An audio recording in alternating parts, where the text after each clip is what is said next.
కరవీరుడు అనే పురాణ ప్రశస్తి కలిగిన వ్యక్తి పేరు మీద ఈ వనం ఇక్కడ పెంచుతున్నారు.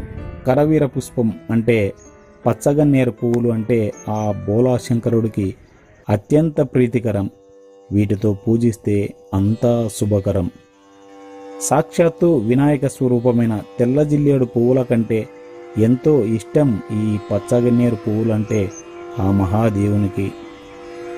సోమవారం ప్రదోషకాలంలో శివలింగానికి ఈ పచ్చగన్నేరు పువ్వులతో అర్చిస్తే అడిగిన వరాలు ఇచ్చేస్తాడు ఆ బోలాశంకరుడు.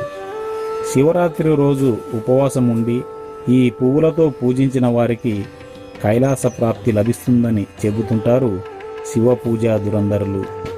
ఇదంతా ఆధ్యాత్మిక కోణం. ఇక ఆరోగ్య కోణంలో చూసినట్లయితే ఈ మొక్క వేరు, ఆకులు, కొమ్మలు, పువ్వులు, కాయలు అన్నీ కూడా